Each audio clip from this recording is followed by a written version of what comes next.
നമ്മുടെ ഫുഡ് കൾച്ചറിലൊക്കെ വലിയൊരു വ്യത്യാസം വന്നിട്ട് അധിക കാലഘട്ടമൊന്നും ആയിട്ടില്ല അല്ലേ?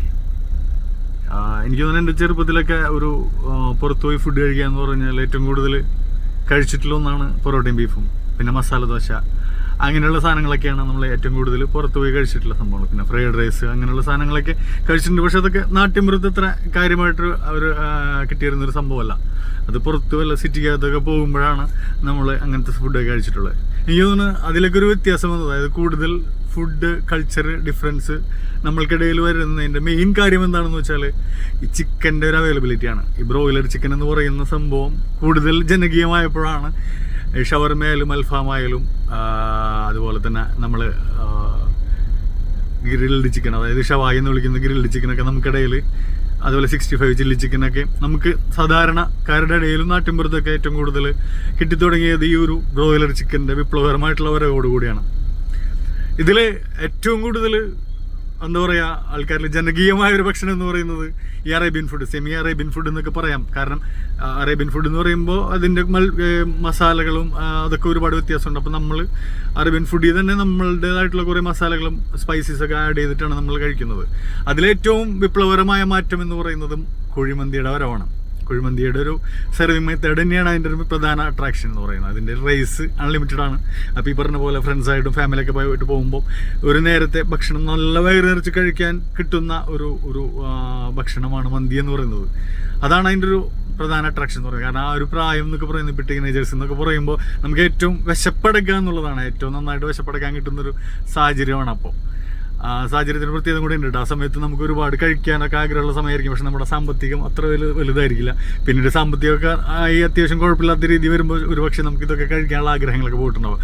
എനിവേ, അപ്പോൾ അത് കഴിക്കാനുള്ള അവസരം, എന്താ പറയുക, ഒരു ഭക്ഷണം കഴിക്കാൻ കിട്ടുന്ന അവസരം എന്ന് പറയുന്നത് അതൊരു സാധ്യതയാണ്. ഒരു ദിവസത്തെ ഒരു ഭക്ഷണം കഴിക്കാൻ കിട്ടുന്നൊരു അവസരമാണ്. അത് വളരെ ശ്രദ്ധയോടെയും ടേസ്റ്റോടെയും കഴിക്കുക എന്നുള്ളതാണ്. അപ്പം പറഞ്ഞു വന്നത്, മന്തി എന്ന് പറയുന്ന സംഭവത്തിൻ്റെ രണ്ടാമത്തെ അട്രാക്ഷൻ എന്ന് പറയുന്നത് മയോണൈസാണ്. മയോണൈസ് ഒരു ഡേഞ്ചറസ് സാധനമൊന്നുമല്ല, അതൊരു ഇൻ്റർനാഷണൽ എന്താ പറയുക ക്വാളിറ്റിയുള്ള ഒരു ഡിപ്പാണത്. ഈ ഡിപ്പ് നമ്മൾ കഴിക്കുമ്പോൾ അത് കഴിക്കുന്നൊരു സ്റ്റൈൽ എന്ന് പറയുന്നത്, നമ്മൾ പൊതുവെ കേരളത്തിലുള്ള എല്ലാവരും കൂട്ടാൻ ഇങ്ങനെ ചോറിലൊഴിച്ച് കഴിക്കുക. അതായത് എന്തിൻ്റെ കൂടെയാണോ മെയിൻ കോഴ്സിൻ്റെ കൂടെ എന്തിനാണോ അതിൻ്റെ ഗ്രേവി ഒഴിച്ച് കഴിക്കുക, അല്ലെങ്കിൽ വേറെ എന്തെങ്കിലും കറി ഒഴിച്ച് പിടിപിടിച്ച് കഴിക്കുക എന്നുള്ളതാണ് നമ്മുടെ സ്റ്റൈല്. അപ്പോൾ ഈ ഒരു മയോണൈസ് ഇതേപോലെ കഴിക്കുമ്പോൾ എന്താ കുഴപ്പമെന്ന് വെച്ചാൽ, നമ്മൾ എന്തിനോടാണോ മയോണൈസ് ആഡ് ചെയ്ത് ഏറ്റവും കൂടുതൽ കഴിക്കുന്നത് ആ ഫുഡിൻ്റെ ടേസ്റ്റ് അല്ല നമുക്ക് കിട്ടുക. നമുക്ക് കിട്ടുന്നത് ഈ മയോണൈസിൻ്റെ ടേസ്റ്റാണ്. മന്തിയുടെ ആയാലും അൽഫാമിൻ്റെ ഒക്കെ ആയാലും ഒറിജിനൽ ഒരു ടേസ്റ്റ് ഉണ്ട്. അതിൻ്റെ ചിക്കൻ്റെയും അതിൻ്റെ മസാലയുടെയും അതിൻ്റെ ഒരു ആ സ്പൈസസ് കൊണ്ട് അതിൻ്റെയൊക്കെ ഒരു ടേസ്റ്റ് ഉണ്ട്. റിയൽ എസെൻസ് എന്ന് പറയുന്ന സംഭവം അത് നമുക്ക് ശരിക്കും മിസ്സായി പോകുന്നത് ഈ ഒരു മയോണൈസ് അതിൻ്റെ കൂടെ ആഡ് ചെയ്ത് കഴിക്കുമ്പോഴാണ്. മയോണൈസ് ഒരു ഡിപ്പ് ചെയ്തൊരു ജസ്റ്റ് ടേസ്റ്റിന് മാത്രം അതിൻ്റെ കൂടെ കഴിക്കുക എന്നുള്ളതാണ് അതിൻ്റെ കാര്യം.